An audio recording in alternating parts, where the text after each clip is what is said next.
हमारे जो अम्मी-अब्बा हैं और हमारे दादा-दादी हैं, वो न्यूट्रल टाइप के थे, यानी कि वो लोग ज़्यादा दिल से फ़ॉलो नहीं करते थे। नमाज़ कर लिया तो कर लिया, नहीं किया तो नहीं किया। मतलब कि मेरी जो परवरिश हुई है, वो ऐसे माहौल में हुँ, हुई है जहाँ पर इस्लामिक कट्टरता नहीं थी। तो ये एक बड़ा कारण मैं समझती हूँ कि मुझे नास्तिक होने पर मतलब सपोर्ट मिला। जी। लेकिन फिर भी मैं 11th से पहले बहुत ज़्यादा रिलीजियस थी और इस्लाम को हुँ, बहुत ज़्यादा मानती थी और जी। जितने भी इस्लाम के प्रैक्टिस हैं वो भी करा करती थी। बट 11th के हुँ, बाद मेरे ज़हन में सवालात तो पहले से थे, पर 11th के हुँ, बाद से वो सारी चीज़ें मेरे दिमाग में और अच्छी तरह से बसने लगी। तो मैं सोचने लगी कि जो दुनिया के बारे में अल्लाह तबारक व तआला कुरान में फरमाते हैं और जो रियलिटी में हम लोग देखते हैं, वो सब एकदम हुँ, अलग-अलग है। तो ये जो जी। मेरे ज़हन में सवाल था, वो मैं काफ़ी समय तक उससे जूझती रही। फिर मेरे हाथ में फ़ोन आया और मैंने यूट्यूब में मतलब जितने भी और एथिस्ट लोग हैं, उनको देखी, सुनी और वो जो बताते थे, उसको मैं अपने घर में उसको देखती कि कुरान में ये वाली बात जो है, वो है या नहीं है, फलाने हदीस में हुँ, ये वाली बात है कि नहीं है। हुँ, और मेरे पास एक कॉपी थी, वो अभी भी है, तो उसमें मैं सब हुँ, नोट कर कर के ना रखती थी कि भई इसमें ऐसी चीज़ें हैं, कुरान में ऐसी चीज़ें हैं। तो उस चीज़ से मुझे बहुत सपोर्ट मिला क्योंकि अगर कोई चीज़ ऑथेंटिक होती है, तो हम उस चीज़ को बहुत अच्छी तरह से क्लियर कर सकते हैं कि हाँ, ये चीज़ ऐसी है तो ये गलत है, ये चीज़ ऐसी है तो ये चीज़ सही है। तो उस तरह से मेरे ज़हन में वो चीज़ बड़ी दृढ़ता से आती गई और मैंने फैसला लिया कि हाँ, अब मुझे इस्लाम में नहीं रहना। जी। तो यास्मीन जी आपके थोड़ा बहुत मैं थोड़ा डिटेल में आपका जो बचपन है यानी उसमें आपकी जो दीनी तालीमात है उसके बारे में अगर आप कुछ बता सकती है यानी आप मदरसे में जाके आपने कोई पढ़ाई की है या अरबी सीखी है या कुरान पढ़ना सीखा है आपने क्या आप नमाजें पढ़ती थी, रोजे रखती थी यानी कैसा माहौल था आपका 11th तक की आपने बात की 11th स्टैंडर्ड तक तो वहां तक का कैसे माहौल था यानी आप नमाजें पढ़ती थी क्या कुछ था जरा थोड़ा डिटेल में आप हमारे दर्शकों को भी बताइए। नमाज़ तो कॉमन थी बट वो उतना प्रेशर नहीं था करने का। तो हम्म वैसे मैं रिलीजियस थी तो मैं कर लेती थी। बट मेरे हम्म घर में जो लोग हैं वो लोग उतने प्रैक्टिस नहीं करते थे। तो एक हम्म माहौल होता है ना कि घर के लोग अगर उस चीज़ को वो नहीं करते तो फिर बच्चे जो होते हैं वो भी उस चीज़ को नहीं करते। हम्म और अरबी आपने लेकिन सीखी थी। नहीं, अरबी नहीं सीखी।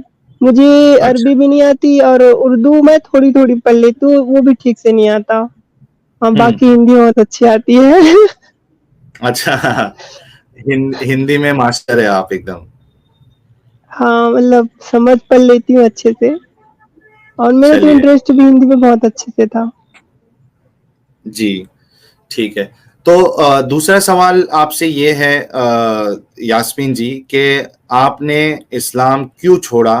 क्या वो वजूहात थी, क्या रीजंस थे, क्या सवालात थे और वो जो सवालात आपके सामने आए तो क्या कोशिशें आपने की क्योंकि मैं समझता हूं कि जब भी कोई डाउट किसी मुसलमान को आता है वो कहीं पे सुनता है या उसको जैसे मिसाल के तौर पे अगर मैं कुरान पढ़ रहा हूँ और मुझे कोई चीज सही नहीं लग रही है तो मैं कोशिश करूंगा कि जो उलमा है जो आलिम है जो स्पीकर है या इंटरनेट है उस पे जाके उस डाउट को मैं क्लियर करूं।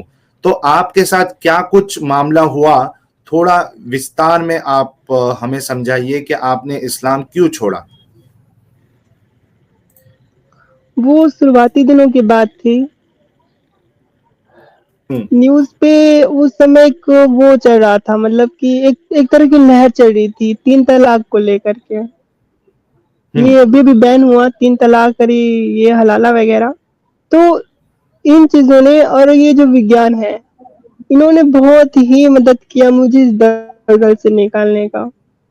हम्म मैं क्योंकि हमारे यहाँ मैं पहले ही बोली कि प्रैक्टिस इतना नहीं होता था, तो हमें ये भी नहीं पता था कि जो मुस्लिम घर की औरतें हैं, उनको किस तरह से शरिया कानून में रहना चाहिए क्योंकि हम लोग फ्री विल के साथ रहते थे, फ्री थिंक के साथ, तो घर में कोई प्रेशर नहीं था, तो हम लोग को वो चीज़ वो भी नहीं थी। और बार बुर्का पहनते दिखते थे दूसरों को तो लगता था कि हाँ, ये अपनी मर्ज़ी से होता है। ये नहीं पता था कि ये मुस्लिम औरतों के लिए करना ही है, इससे आप नहीं छूट सकते हो।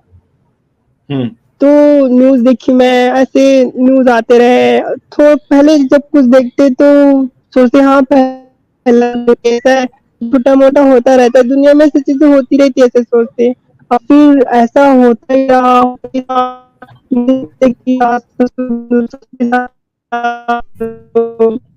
के साथ तो यास्मीन इससे जी, कठिन हो गया। आपकी आवाज थोड़ी ब्रेक हो रही थी। आपने जो बताया 1 मिनट पहले से, उसको थोड़ा आप रिपीट करेंगी प्लीज?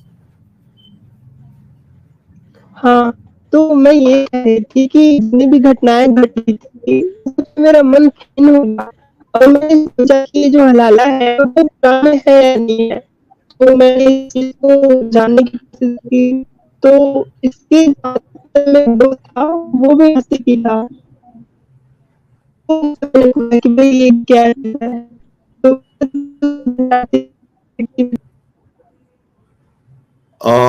यास्मीन जी का शायद नेटवर्क खराब हो गया है।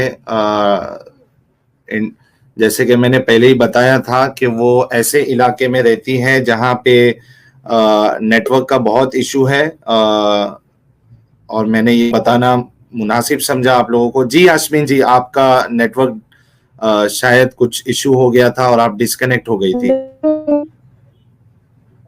आपको आवाज आ रही है मेरी? जी, आवाज आ रही है? Network issue. जी, अभी आवाज आ रही है आपको?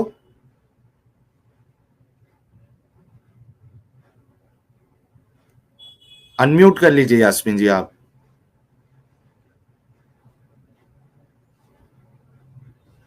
आप जी,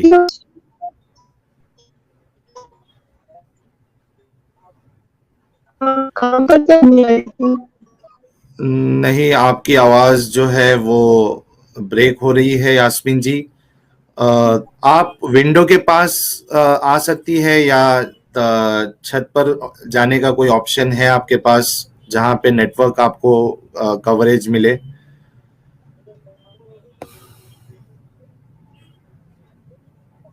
हेलो।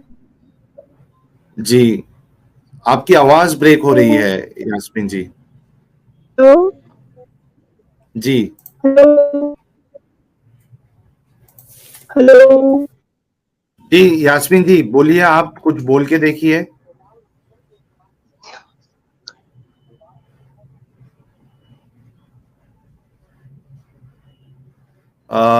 यास्मीन जी ड्रॉप हो चुकी है। जी यास्मीन जी। हेलो। हेलो, जी हेलो, जी, हेलो। बिल्कुल क्लियर है। अभी बताइए आप हलाले के बारे में कुछ बोल रही थी। हाँ, तो मुझे पहले लगता है वो लोगों के अपनी नहीं किया है ना, इस्लामी है, क्योंकि मैं बहुत फिट रखती थी। बाद में मुझे पता चला तो निसा में ही वो आया था, जिसमें अल्लाह तबारक व तआला हलाला के लिए बताते हैं कि क्या कंडीशन होती है। तो मुझे यकीन नहीं आया कि कोई खुद ऐसे ऐसे किसी औरत को बेआबरू कर सकता है। और ये तो कम धक्का था, उससे बड़ा धक्का वो था जहाँ पर मुता निकाह वाली आयत आती है। वहाँ पर औरतों को पैसे दे करके कुछ दिन के लिए, कुछ मतलब कुछ समय के लिए उसको बीवी बना सकते हैं, उसके बाद उसको तलाक दे सकते हैं। तो ये चीज़ तो हज़म नहीं होने वाली है ना। हो गई, मतलब जो होते हैं वो क्या करते हैं, वो मतलब वैश्य लोग क्या करते हैं, जो भी इनका कार्य होता है वो करने के बाद फिर वो मुक्त हो जाते हैं। उसी तरह तो अल्लाह भी कुरान में कह रहा है, भई जिसको वो शादी करनी है तो पैसे दो, कुछ दिन के बाद दो, छोड़ दो। तो इन दोनों में अंतर है। सिर्फ इतना है कि इसको हम मुस्कान कहते हैं, वो वैसे कहते हैं। तो ये अ, यास्मीन जी, जी, आपकी आवाज़ बहुत ब्रेक हो रही है, कुछ समझ हेलो। में नहीं आ रहा है हमें। ओह! हेलो? नेटवर्क इश्यू बहुत ज़्यादा है। जी, नेटवर्क इश्यू बहुत ज़्यादा होता है। आप आप विंडो के आस-पास आपने ट्राई किया है? मैं छत पे बैठी हूँ अभी। अच्छा, छत पे चली गई हैं आप। हाँ। अभी मुझे लगता है कि उधर आपके वहाँ पे टावर इंस्टॉल करना पड़ेगा ताकि बादल भी बहुत ज़्यादा है ना, बारिश-वारिश का मौसम है इधर। अच्छा, ठीक है, चलिए अभी आपकी आवाज़ ठीक आ रही है। तो आप हाँ। हलाला और मुता के बारे में कुछ बता रही थी दर्शकों को, जो कि वो सुन नहीं पाए, तो आप फिर से एक बार रिपीट कर दीजिए। हलाला की जो बातें थी, मैं ये कह रही थी कि हलाला जो है वो मेरे लिए एक्सेप्टेबल नहीं था, क्योंकि वो हुँ, चीज़ तो कोई सभ्य समाज में कोई एक्सेप्ट ही नहीं कर सकता हलाला को, कि भई हुँ, एक फैमिली में रह रहे हैं और उसके देवर के साथ, अपने ससुर के साथ, जितने भी रिश्तेदार हैं उसके साथ हलाला हो रही है, हम-बिस्तरी हो रही है, तो ये तो उस हुँ, औरत के लिए डूब मरने वाली बात है। हुँ, हस्बैंड के सिवा और किसी के साथ आप जो है रिलेशन रख रहे हो, वो भी सबकी इच्छा से। तो वो हुँ, औरत अपने आप को कैसे महसूस करती होगी, उसको कैसा फ़ील होता होगा? हुँ, और ये चीज़ वो फ़ील कर सकती है, अब जो खाना तो वो इस चीज़ को महसूस नहीं कर सकता। एक दुनिया बात है, इसको सोच के इंसान का मन खिन्न हो जाता है इन सब चीज़ों से। और ये तो बहुत कम था, इससे अधिकतर निकाला था, जो कुरान में है। आवाज़ आ रही है आपको हमारी? अभी आ रही है, बताइए हेलो? आप। हाँ, हाँ, बताइए, अभी आ हाँ, रही है। तो इससे बड़ा झटका तो मुता निकाह था। मुता निकाह एक हुँ, ऐसा तरीका है, जिससे जो 2 जी, लड़के और लड़कियाँ आपस में कुछ मुद्दत के लिए मतलब रिलेशन में रह सकते हैं, शादी का नाम लेकर के। तो हुँ, मेरे नज़रिए में जो वेश्यावृत्ति है और ये मुता निकाह, हुँ, इन दोनों में कोई फ़र्क नहीं है। बस फ़र्क इतना है सही, कि इसे हम मुता निकाह कह के इसको हम ढाँप देते हैं और वो हुँ, वेश्यावृत्ति हो जाती है। बाकी दोनों में सही पैसे बात। दे कर के ही ये गलत काम किया जाता है। तो इट्स लाइक ये एक लीगल प्रोस्टिट्यूशन जैसा है।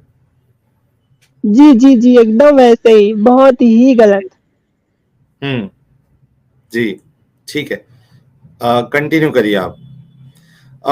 अच्छा, तो हमारे हाँ। कुछ दर्शक पूछ रहे हैं कि मुता निकाह क्या है? मुता निकाह असल में ये है कि वो दौर में हालाँकि ये अभी भी होता है, शिया जो कम्युनिटी है उसमें अभी भी ये जायज़ है, और जो सुन्नी कम्युनिटी है वो कहती है कि मुता जो है वो अ, उसको मनसूख कर दिया गया और ये हराम है अभी। खैर उन्होंने इसमें इन्वॉल्वमेंट अपना दिखाकर ये बता दिया कि ये लोग ने बहुत ही ज़्यादा गलत काम किया है। तो मुता निकाह होता क्या था कि सहाबा जो थे, कंपेनियंस जो थे, हज़रत मोहम्मद साहब के जो साथी लोग थे, जब वो जंग पे जाते या किधर ट्रेड करने के लिए जाते, किधर बाहर जाते, तो उनकी जो सेक्सुअल डिज़ायर होती, वो ख़त्म नहीं होती थी। उनको वो रोक नहीं पाते अपने आप को। तो वो क्या करते, उन्होंने मोहम्मद साहब से इजाज़त ली कि अगर हम किधर बाहर जाते हैं और हम सेक्सुअल डिज़ायर जो है हमारी वो हम रोक नहीं पाते हैं, तो क्या हम मुता निकाह कर सकते हैं? और मुता निकाह में होता क्या है कि आप जो आपकी जो पार्टनर है, फीमेल है, आप उसके साथ एक कॉन्ट्रैक्ट करते हो कि मैं आपके साथ सिर्फ 3 दिन या 4 दिन या 5 दिन या 10 दिन, बस इसी छोटी सी मुद्दत के लिए मैं आपका शौहर बनूंगा। और फिर वो एक शॉर्ट टर्म का उनका जो है निकाह होता था, एग्रीमेंट होता था, और उसके बदले उनको मेहर देना होता। और हदीस में आता है कि एक कपड़े या कुछ खजूर जो है वो भी उतना भी मेहर दे के वो मुता निकाह किया करते थे। तो ये एक मुता निकाह जो है ये मैं समझता हूँ कि एक लीगल प्रोस्टिट्यूशन जैसा है। एक प्रोस्टिट्यूशन को लीगल तरीके में आपने लीगल तरीका उसको दिया है और उसको मुता का नाम दे दिया। तो इसको कहते हैं मुता निकाह, जो कि हमारी यास्मीन जी कह रही है कि वो बहुत डिस्टर्ब हुई जब उनको मुता निकाह के बारे में पता चला। अब पता नहीं कि अच्छा, इसमें एक चीज ये है कि जो हमारे सुन्नी भाई है वो इस ये बात बोलकर अपनी जान छुड़ाना चाहते हैं कि मुता निकाह पहले होता था लेकिन बाद में मोहम्मद साहब ने उसको मना कर दिया। हालांकि सहाबा का कौल मिलता है कि मोहम्मद साहब के बाद भी लोग जो है वो मुता निकाह करते थे, लेकिन अगर थोड़ी देर के लिए मान भी लिया जाए कि बाद में मना कर दिया था, लेकिन मेरा ये कहना है कि बाद में क्यों मना किया? आपने पहले उस पे उसका फायदा उठाया, ठीक है, मिसाल के तौर पे आप प्रोस्टिट्यूशन में आपने प्रोस्टिट्यूशन को बंद किया, ठीक है, लेकिन आप प्रोस्टिट्यूशन में इन्वॉल्व भी तो थे। तो आप एक अच्छे इंसान कैसे हो सकते हैं? अगर प्रोस्टिट्यूशन गलत है तो अगर आप उसको मानते हो कि प्रोस्टिट्यूशन गलत है तो आप उसमें इन्वॉल्व भी नहीं होना चाहोगे, लेकिन आप उसमें इन्वॉल्व हुए, सहाबा उसमें इन्वॉल्व हुए और बाद में आप उसको भले से बोल दो कि ये बाद में मना कर दिया गया, लेकिन जिस वक्त तक आपने ये किया उस वक्त के बारे में आप क्या कहेंगे? क्योंकि जो चीज गलत है कम से कम आप तो खुद उसमें इन्वॉल्व नहीं होंगे। जी यास्मीन जी, आप बताइए, इसमें कुछ ऐड करना है जो मैंने अभी आप बताया मुता के बारे में? नहीं, आपके जितने भी वचन है वो पूर्ण है, अब कुछ ऐड करना नहीं है। जी ठीक है, तो आगे अपनी बात आप लेके चलिए। हमारे मुस्लिम में एक चीज अभी जो हमारा संविधान है उसके हिसाब से और जो अल्लाह का संविधान है उनकी कुरान उसके से इन दो को मिला करके देखिए और कहाँ सबसे ज्यादा अपने आप को अच्छा करेंगे।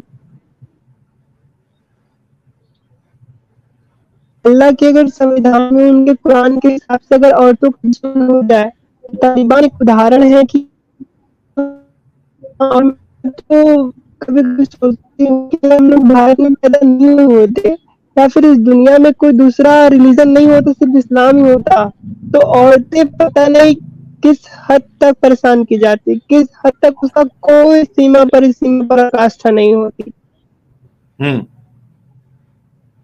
बहुत ही दुखद जो परिस्थिति है वो औरतों की हो जाती। हलाला, मुता और पता नहीं पीट कर पता नहीं हुक्म दे रखा कि भाई औरतें नहीं जानवर है उसको।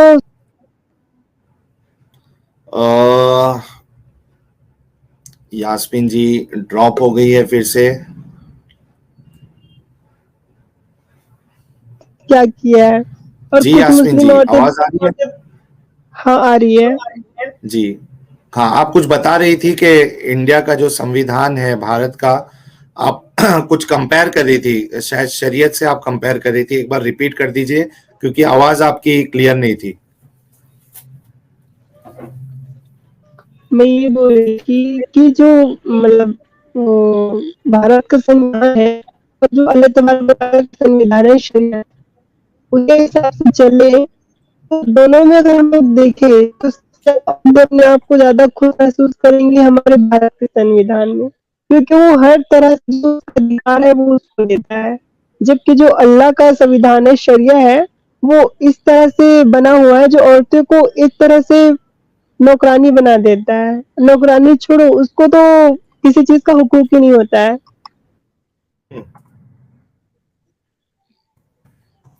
हेलो, आवाज आ जी रही है? जी बिल्कुल जी, साफ आ रही है, अभी बताते जाइए आप।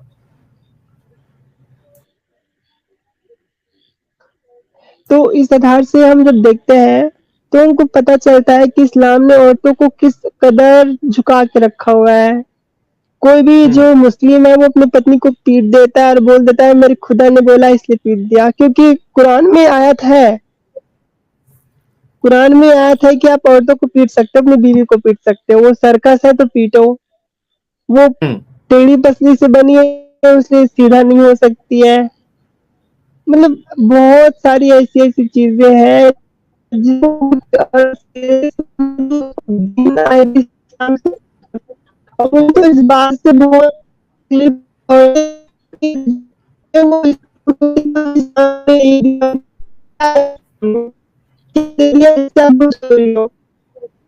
खुश रहे हो, आपको पति से आपकी इतनी इसलिए खुश हो रहे हो। आपकी आवाज बहुत ज्यादा ब्रेक हो रही है हेलो। यास्मीन जी। आपकी आवाज बहुत ज्यादा ब्रेक हो रही है।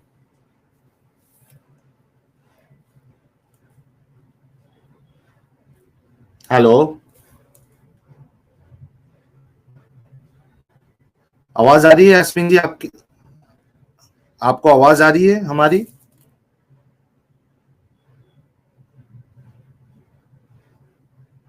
हेलो,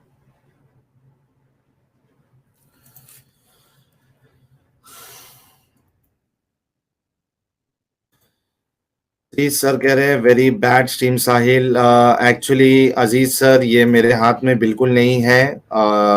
यास्मीन जी का जो नेटवर्क है वो आज साथ नहीं दे रहा है हमारा, जिसके वजह से परेशानियां आ रही हैं। यास्मीन जी ड्रॉप भी हो गई है। वो जहाँ पे रहती है यास्मीन जी वहाँ पे नेटवर्क का बहुत इशू है।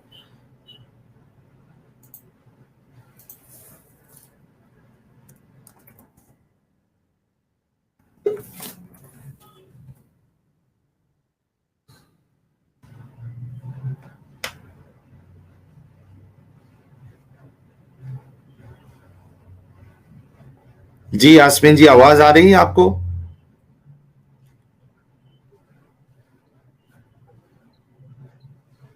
हेलो, आ रही है? जी जी, आमतौर पे एक इसी काम तरीके करते से हैं नेटवर्क क्योंकि रहता है आवाज क्या?